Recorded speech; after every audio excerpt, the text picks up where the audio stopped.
I don't know if you remember this from the broken camera video or not, but the shed definitely did not look like this. I finally got my workspace built and installed and got things organized. We got more to go. I got to get rid of this spider web of electrical cords and put in some actual outlets. But, you know, we're on our way here.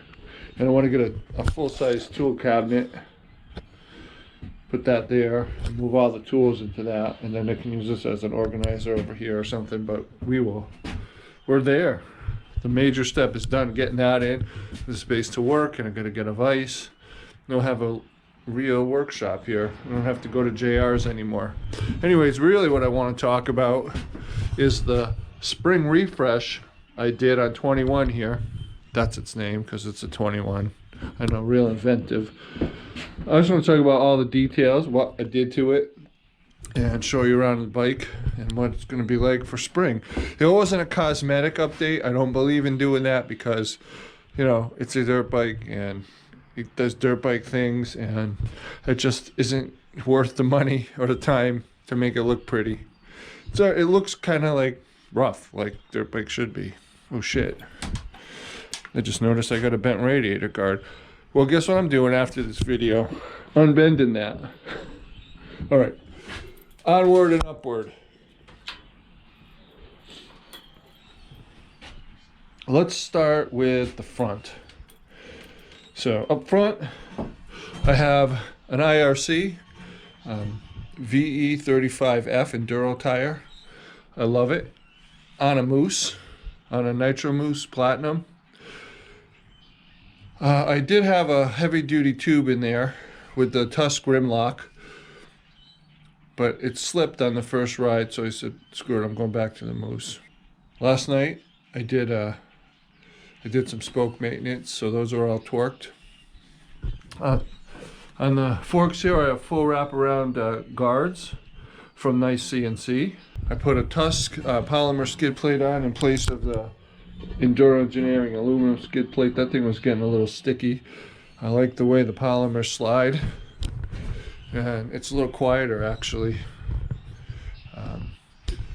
We put a clutch cylinder guard on and a new Tusk O-ring chain and Dirt Trick sprockets, stock gearing 1350 with an Acerbis slider kit.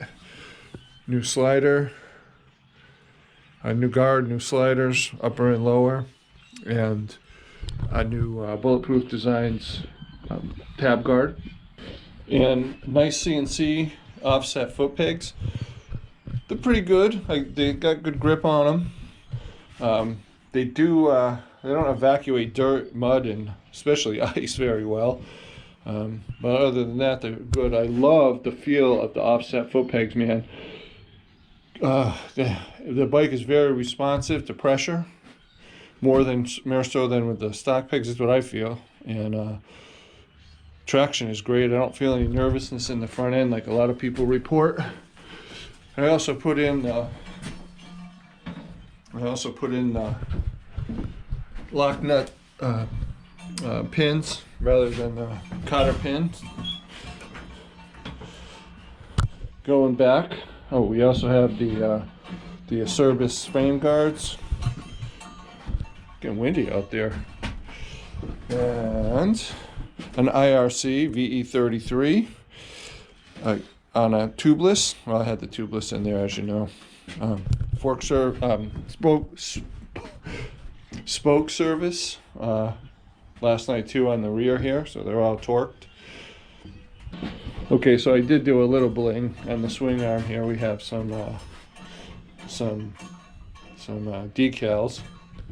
There's the other offset nice CNC peg and a service guard. I replaced the broken or busted up P3 carbon fiber with a flatland aluminum guard, and we have a Polysport clutch cover guard. I finally got a matching boot for the lower fork up here, and that's about it down here.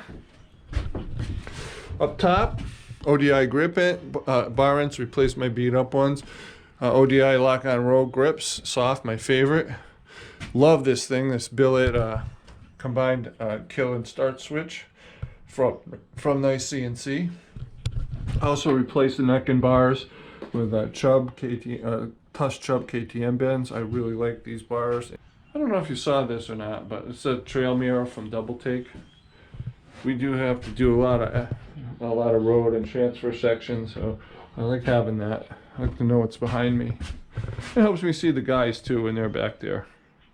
What you can't see, you already did touch on a little bit in a previous video, is a idle screw I can actually adjust with my fingers.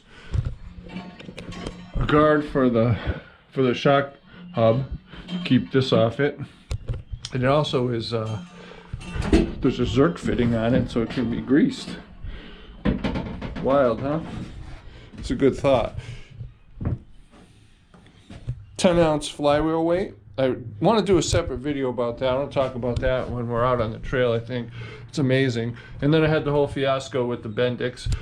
This bike has, well, I had about 190 hours on it at the time, so I had to replace the original Bendix. It was starting to go bad.